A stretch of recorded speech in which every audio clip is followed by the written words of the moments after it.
Shalom Bapak Ibu. Saya undang hari ini kita mau menaikkan pujian bagi Tuhan Allah kita yang hidup, Tuhan Allah kita yang hebat, Tuhan Allah yang perbuatan tangannya sungguh ajaib di setiap hidup kita. Terima kasih Tuhan.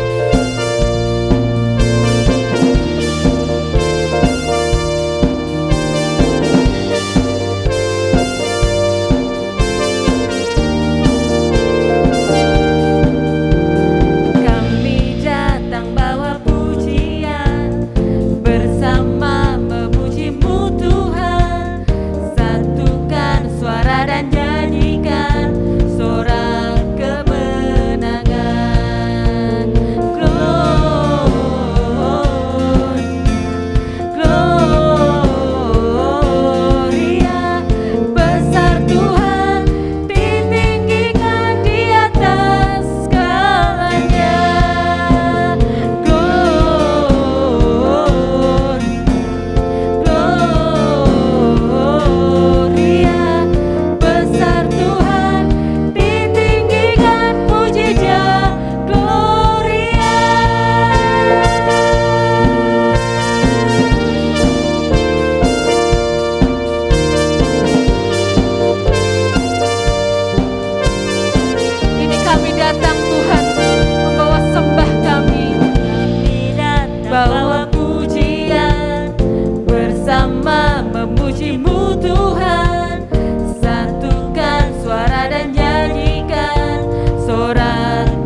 mengucap syukur Tuhan. Untuk hari ini kami boleh datang memuji Engkau, menyembah Engkau Tuhan. Kami percaya apapun yang terjadi dalam hidup kami, semuanya kami serahkan ke dalam tangan-Mu. Besar setiamu, Kau nyatakan bagiku.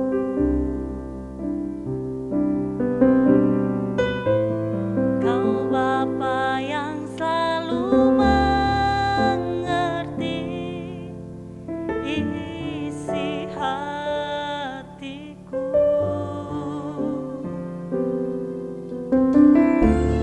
Kemuliaan-Mu Kau janjikan, aku tetap percaya. Ku percaya janji-Mu ajaib, terus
kami ragu, kami tetap percaya Engkau Allah yang selalu menyertai kami.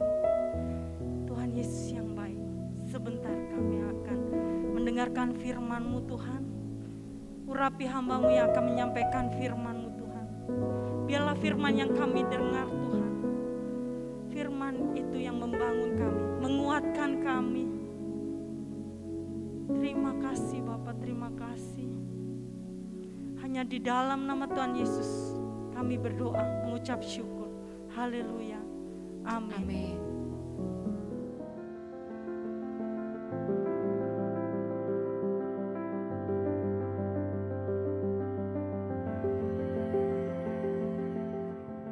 Segala puji dan hormat, kemuliaan dan kebesaran bagi nama Tuhan langit dan bumi, Allah yang maha perkasa di surga, di dalam nama Yesus Kristus yang telah mengangkut dosa dunia. Kami mengucap syukur bersama jemaat yang Engkau kasihi untuk beribadah kepada Tuhan, memuliakan nama Tuhan, memuji-muji nama Tuhan, dan kini duduk di kaki-Mu mendengarkan firman Tuhan. Urapi hamba dengan Rohul Kudus-Mu, berkata-katalah sesuai dengan kehendak hati-Mu. Kiranya Tuhan menyatakan dengan tanda-tanda heran terjadi di tempat ini. Terima kasih ya Bapa. Dalam nama Yesus kami berdoa. Amin. Shalom. Shalom. Puji Tuhan. Saudara telah berjuang, berkorban untuk hadir dalam ibadah raya seperti ini. Ya, kita berada di zaman pandemi ini, kita harus melaksanakan 3M, pakai masker, duduknya pun jarak, dan kita harus cuci tangan dan sebagainya. Jangan kecil hati saudara, sebab pandemi ini seluruh dunia menimpa semua manusia, dari kepala negara sampai kepada rakyat biasa.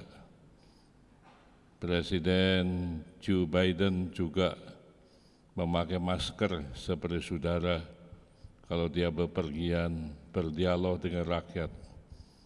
Pak Jokowi juga begitu, ya. Jadi bukan hanya kita saja, tetapi semua seluruh dunia berbuat seperti kita ini. Jangan bersungut-sungut, ya, jangan resah, terima apa adanya, ya. Zaman sekarang ini patut kita tetap mengucap syukur di tengah-tengah pandemi ini. Tuhan tetap berada di dalam hidup kita, tetap memberkati dan melindungi kita. Baik saudara kasih, kita juga dihebohkan oleh banyak gereja di Eropa yang gedungnya dijual karena jemaatnya merosot, makin berkurang. Ada sebuah gereja gede dijual kepada penganut agama lain yang tidak mengenal Yesus. Dipakai oleh kelompok ini, maju saudara, ya, sebab gedung itu letaknya strategis. Gembalanya kasih komentar, katanya dia bersukacita karena dipakai oleh kelompok ini, tambah maju, berkembang. Wah, komentar yang konyol tentunya, ya, harusnya malu. Gedung gereja dijual karena jemaatnya makin berkurang. Saudara jemaat di sini jangan mau begitu. Saudara harus berjuang bersama gembala untuk menangkan jiwa-jiwa bertambah-tambah, bukan merosot. bukan berkurang-kurang jemaatnya, tetapi terus bertambah sampai Tuhan Yesus datang. Ya, karena itu jemaat harus turut ambil bagian dalam perkembangan. Di gereja ini dibangun dengan air mata, dengan perjuangan, malah dengan ancaman nyawa waktu itu. Tapi Tuhan telah memberkati kita sehingga kita bisa mendirikan gedung seperti ini karena dukungan dari jemaat, ya, karena cinta kasih Allah yang begitu besar terhadap jemaat GBI Elohim. Kiranya saudara juga ikut berjuang, ya, menjelang kedatangan Tuhan Yesus yang kedua kalinya. Firman Tuhan bertemakan hidup saleh. Saleh menurut buku Kamus Indonesia artinya suci dan beriman. Saya bacakan, maka nyata bahwa Tuhan tahu menyelamatkan orang-orang saleh dari pencobaan dan tahu menyimpan orang-orang jahat untuk disiksa pada hari penghakiman. Di dunia ini banyak orang gemar berbuat jahat, bangga berbuat jahat. Tapi firman Tuhan mengatakan mereka disimpan untuk nanti satu saat disiksa dalam penghukuman penghakiman. Berbahagialah orang-orang saleh seperti saudara-saudara semuanya, yaitu orang yang kudus, orang yang suci, yang beriman taat kepada Tuhan. Saudara kekasih, di dalam 1 Timotius 2 ayat 14, lagi pula bukan Adam yang tergoda, melainkan perempuan, itulah yang tergoda dan jatuh dalam dosa. Perempuan diciptakan Allah, tugasnya adalah menjadi penolong suaminya. Tetapi di sini kita melihat justru perempuan penyebab dosa dan penyebab penghukuman. Saudara, manusia diciptakan Allah menurut gambar dan rupa Allah. Mereka hidup bahagia di Taman Eden. Makanan limpah ada di situ. Tuhan berkata, semua buah pohon ini boleh kamu makan sesuka hatimu. Banyak sekali jenisnya, bebas manusia makan. Tetapi buah pengetahuan baik dan jahat di tengah pohon ini jangan kamu makan. Pada waktu kamu makan, kamu akan mati, kata Tuhan. Dan iblis datang memakai ular, binatang yang paling cerdik, mulai melakukan tipu daya. Kata ular, kamu gak bakal mati makan buah itu, makan saja. Ya, kamu akan berubah menjadi seperti Allah, tahu tentang baik dan jahat. Tergiur oleh kata-kata ular itu, Hawa mulai bimbang. Wah, kalau begitu Allah itu membohongi, ya, menipu aku. Katanya kalau makan buah itu mati, padahal enggak. Padahal akan berubah status menjadi seperti Allah. Jadi tergiur oleh janji iblis, dia petik buah itu, dia makan dan diberikan kepada suaminya. Dua-dua jatuh dalam dosa. Kesengsaraan menimpa mereka. Tuhan menjatuhkan hukuman kepada perempuan dan kepada laki-laki. Kepada perempuan, Allah mengatakan susah payahmu pada waktu mau melahirkan anak. dan kamu tunduk kepada suamimu. Kepada Adam Tuhan berkata, dengan susah payah engkau makan rezekimu sampai mati. Nah, saudara kekasih, jadi kita melihat lagi pula bukan Adam yang tergoda, melainkan perempuan itulah yang tergoda dan jatuh dalam dosa. Inilah firman Tuhan. Di dalam Kitab Kejadian dikisahkan tentang peran perempuan yang menggoda laki-laki. Yusuf dijual sampai ke Mesir dan tiba di rumah tangga Potifar, seorang kepala pasukan pengamanan Firaun, orang yang mempunyai jabatan tinggi di istana Firaun. Dia membeli Yusuf dan menjadikan Yusuf sebagai budak. Dia melihat bahwa Yusuf itu bukan sembarang budak, tetapi seorang yang rajin bekerja, jujur, tulus, dan taat kepada tuannya. Beda dengan orang-orang lain. Lama-lama Potifar tertarik atas kejujuran, atas rajinnya Yusuf bekerja. Sehingga apa?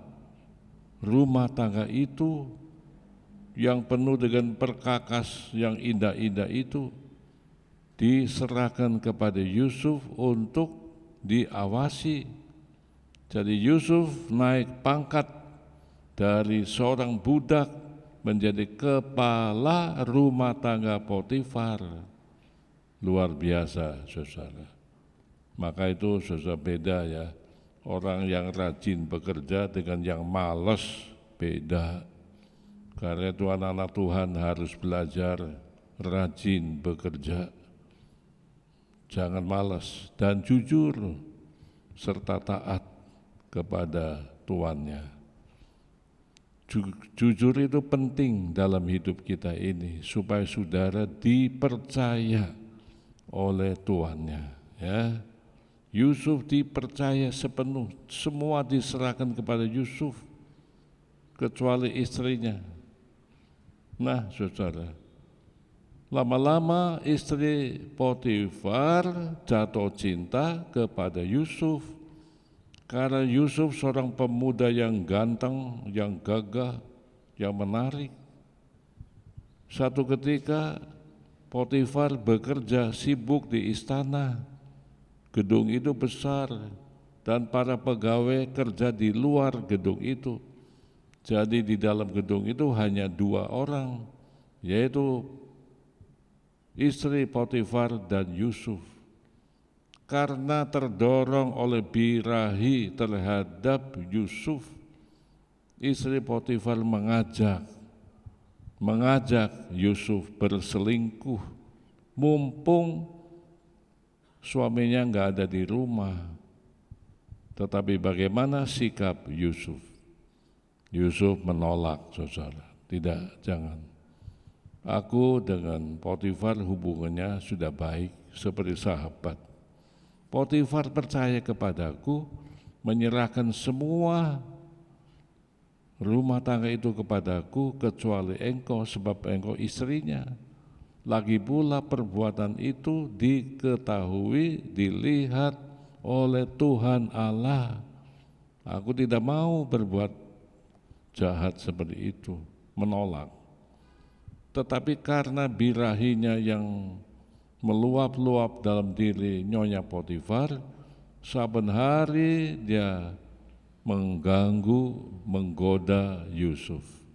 Sampai pada puncaknya Yusuf dirangkul, ya, dipegang.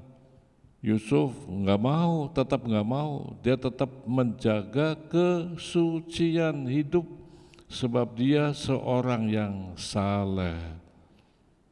Dia lepaskan bajunya dan dia lari keluar. Karena istri Potifar cintanya ditolak oleh Yusuf menjadi benci.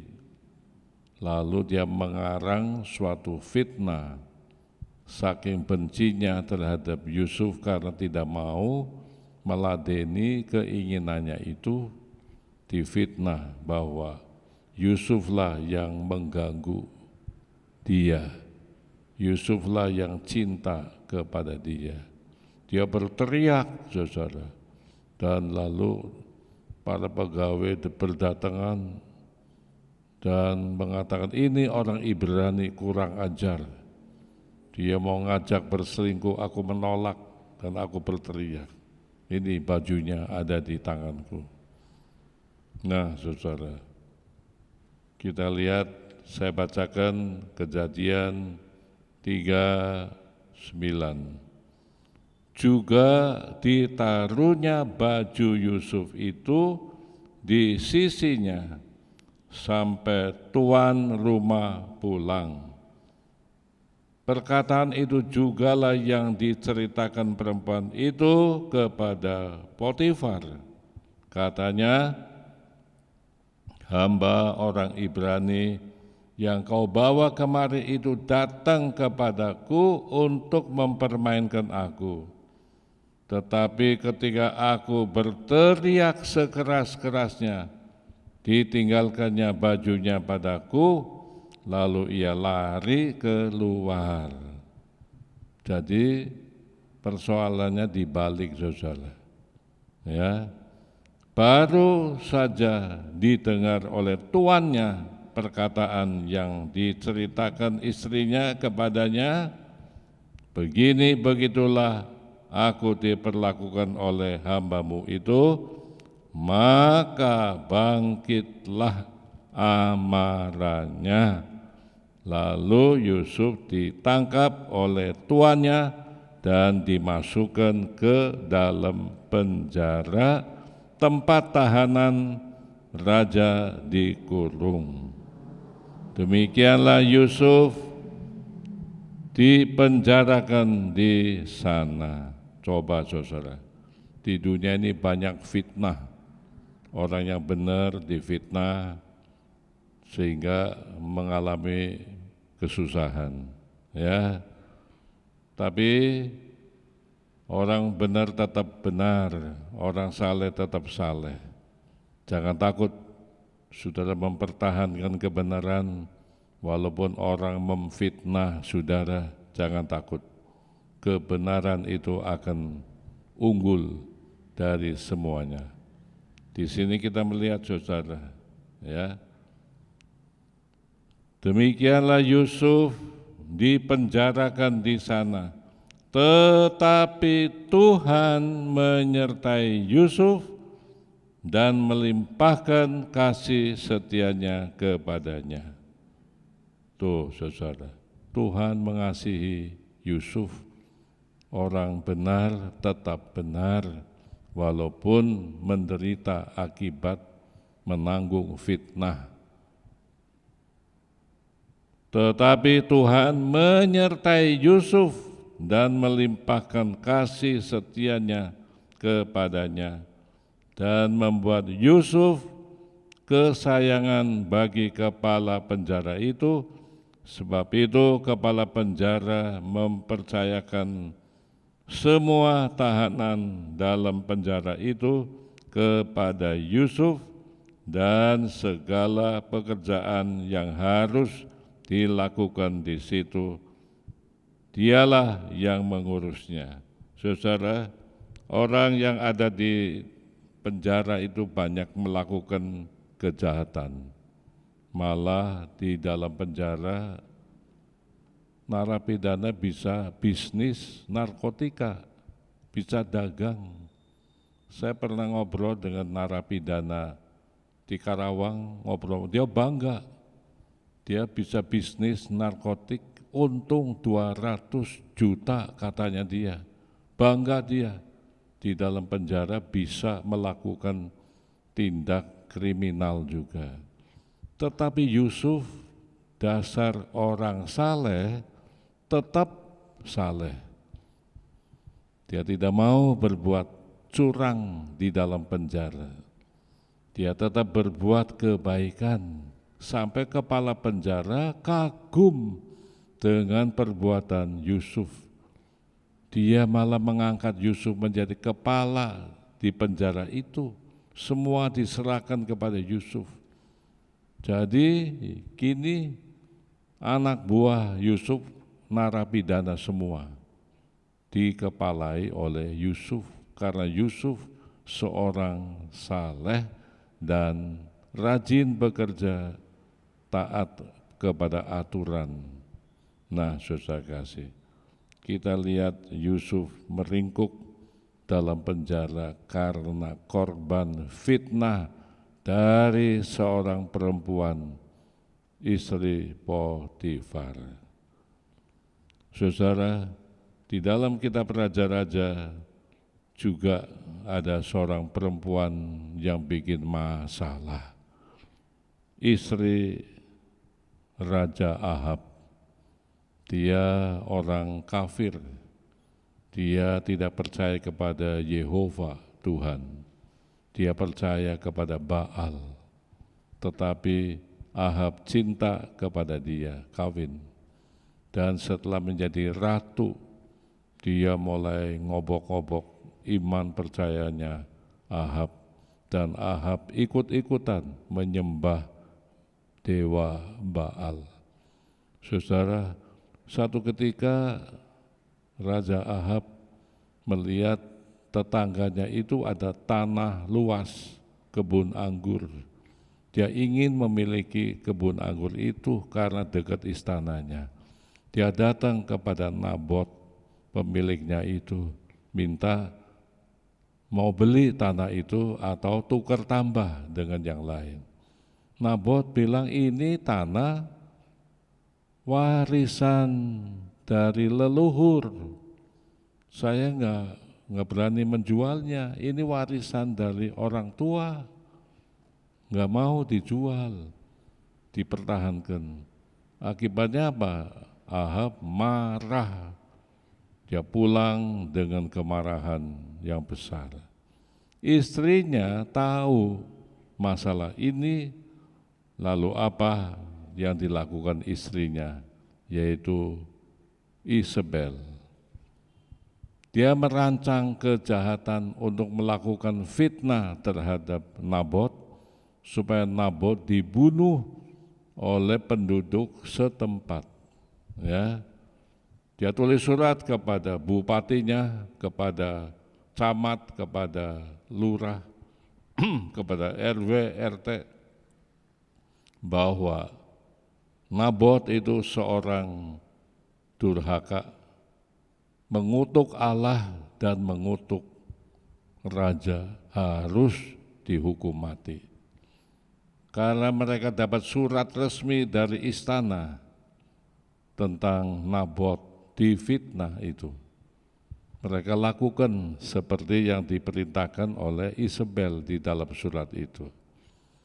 Nabot dipanggil, didudukkan di tengah-tengah perhimpunan orang banyak, kemudian dibacakan fitnahan itu. Nabot digiring ke lapangan, dilempari dengan batu sampai mati.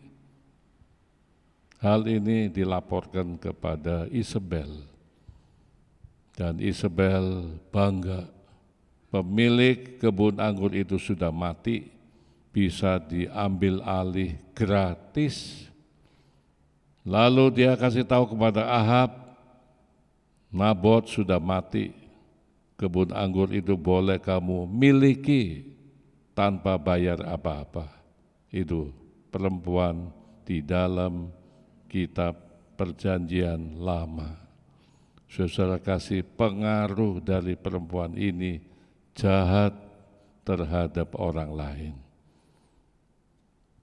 Di dalam ayat ini disebutkan begini, saudara. Tetapi perempuan akan diselamatkan karena melahirkan anak, asal ia bertekun dalam iman dan kasih dan pengudusan dengan segala kesederhanaan. Perjanjian baru mengalami lembaran baru terhadap status perempuan. Dikatakan di sini Maria ada seorang dusun, ya, tetapi hatinya tulus, hatinya saleh terhadap Tuhan. Rancangan Allah begitu luar biasa, akan mengirim seorang juru selamat. Dia harus lahir melalui seorang gadis, dan gadis yang dipilih adalah Maria. Dalam bulan yang ke-6 Allah menyuruh malaikat Gabriel pergi ke sebuah kota di Galilea bernama Nazaret, kepada seorang perawan yang bertunangan dengan seorang bernama Yusuf dan keluarga Daud. Nama perawan itu Maria. Ketika malaikat itu masuk ke rumah Maria, ia berkata, "Salam hai engkau yang dikaruniai, Tuhan menyertai engkau." Jadi perempuan menjadi alat di tangan Tuhan karena melahirkan juru selamat. Nah, kita lihat saudara kasih, Maria berperan juga, ya, setelah Yesus menjadi dewasa, memberitakan Injil dan mengadakan banyak tanda ajaib. Satu ketika Yesus diundang perkawinan di Kana bersama murid-muridnya, Maria pun diundang di situ. Karena persediaan anggur nampaknya terbatas, jadi air anggur itu kan bahan yang paling penting dalam pesta nikah. Harus ada air anggur, lambang sukacita. Tiba-tiba keluarga ini dikejutkan karena air anggur itu habis, padahal masih banyak undangan yang belum minum anggur. Waduh, panik saudara kasih. Dalam keadaan yang panik seperti itu, apa yang dilakukan oleh Maria? Maria berperan dalam hal ini. Dia datang kepada Yesus, melapor dan memohon bahwa mereka itu kehabisan air anggur. Saudara, Yesus mengatakan, "Aku akan melaksanakan sesuai dengan waktuku." Ya. Lalu apa yang terjadi? Maria buru-buru mendatangi para pelayan di situ. Dengarkan baik-baik. Kalau Yesus menyuruh apa saja kepadamu, lakukan semuanya itu. Jangan membantah. Baik, Nyonya. Jadi Maria itu perempuan yang berperan di dalam kesesakan rumah tangga itu. Lalu Yesus menyuruh para pelayan itu mengisi buyung-buyung yang kosong itu dengan air dari sumur itu penuh. Lalu Yesus berkata, "Cedok air itu, bawa kepada pemimpin pesta." Ternyata begitu dicedok sudah berubah menjadi anggur, diberikan kepada pemimpin pesta itu. Waduh, ya, rasa anggur itu jauh lebih enak, manis, lebih dari yang sebelumnya. Sampai kepala pimpinan pesta itu berkata kepada mempelai laki-laki, "Orang biasanya menyediakan anggur yang istimewa, setelah habis baru yang kurang berkualitas. Anda menyediakan anggur, kemudian tadi yang pertama anggurnya kurang enak, tapi ini lihat istimewanya bukan main.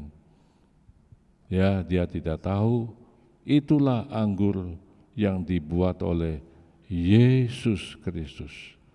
Di sini kita melihat Maria menolong keluarga yang menghadapi krisis. Saudara pun adalah jemaat yang dipakai oleh Tuhan untuk memberkati teman-temanmu. Kalau jemaat yang lain lagi lemah, lagi putus pengharapan atau sakit, adakah saudara menaruh perhatian terhadap mereka? Sekurang-kurangnya saudara berdoa kepada Tuhan untuk mereka itu. Kasih kata-kata yang meneguhkan dia, memberikan semangat kepada dia. Kalau dia lagi mundur, malas ke gereja, saudaralah yang memberikan firman kepadanya, supaya mereka itu tetap teguh dan tetap kuat imannya di dalam Tuhan. Inilah peran dari Maria di dalam rumah tangga ketika perkawinan di Kana terjadi. Ada hal yang lain, saudara kasih. Di sini dikatakan tentang perempuan juga, saudara. Di dalam Lukas 8 ayat 1-3, tidak lama sesudah itu Yesus berjalan berkeliling dari kota ke kota dan dari desa ke desa, memberitakan Injil Kerajaan Allah. Kedua belas murid bersama-sama dengan dia, dan juga beberapa orang perempuan yang telah disembuhkan dari roh-roh jahat atau berbagai penyakit, yaitu Maria yang disebut Magdalena, yang telah dibebaskan dari 7 roh jahat, Yohana istri Kusa, bendahara Herodes, Susana, dan banyak perempuan lain. Perhatikan saudara, perempuan-perempuan ini melayani rombongan itu dengan kekayaan mereka. Jadi rombongan ini kan satu saat butuh uang untuk beli roti, makan siang, dan lain-lain sebagainya. Siapa yang membiayai? Itu ibu-ibu yang ikut Yesus. Mereka bawa uang sumbang untuk kebutuhan pelayanan Tuhan Yesus. Mereka tidak ragu-ragu, tidak sayang-sayang memberikan persembahan untuk biaya penginjilan yang dilakukan oleh Tuhan Yesus. Saudara-saudara, ini perbuatan yang luar biasa dari ibu-ibu pada zaman dulu. Saya lihat juga jemaat di sini banyak yang suka berkorban, ya, yang membayar perpuluhan ada, yang memberikan persembahan sukarela ada, sehingga biaya kebutuhan gereja tertutupi oleh dukungan jemaat di tempat ini.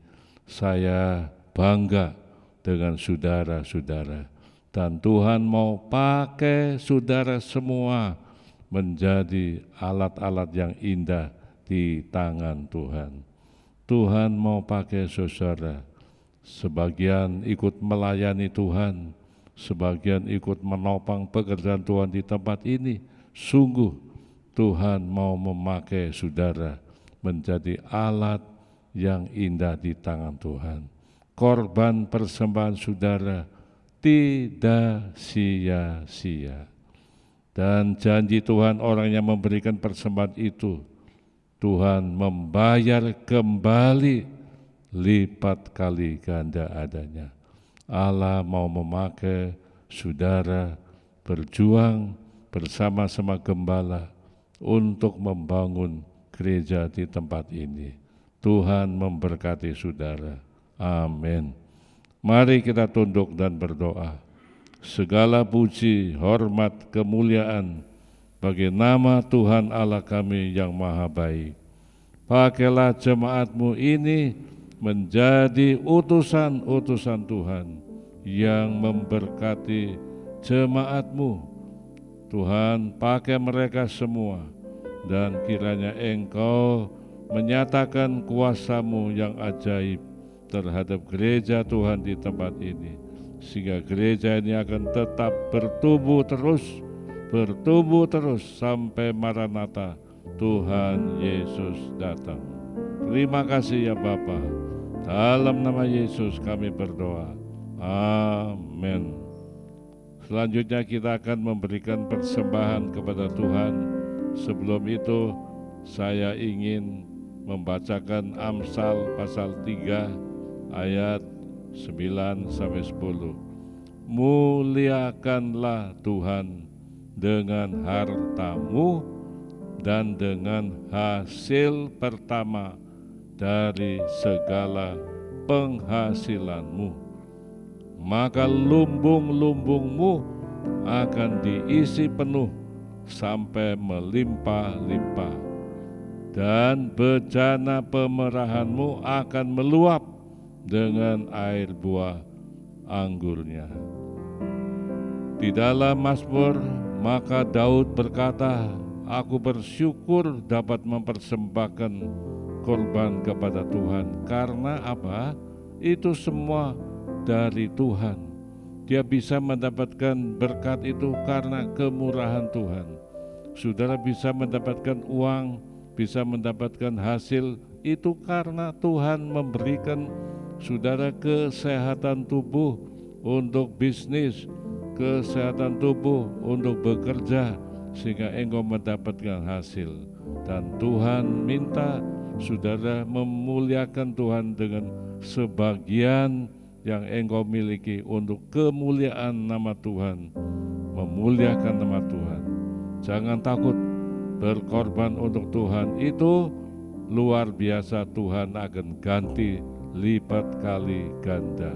Sesuai dengan firman Tuhan ini, lumbung-lumbungmu itu akan melimpah-limpah adanya. Allah memberkati kita. Mari kita tunduk dan berdoa. Allah Bapa kami yang maha baik, pengasih dan penyayang, Engkau telah memberkati kami semua dengan limpah, dan inilah waktunya Tuhan kami memuliakan Tuhan dengan memberikan persembahan kepada Tuhan. Dalam nama Yesus kami berdoa. Amin. Segala puji dan hormat, kemuliaan bagi nama Tuhan Allah langit dan bumi.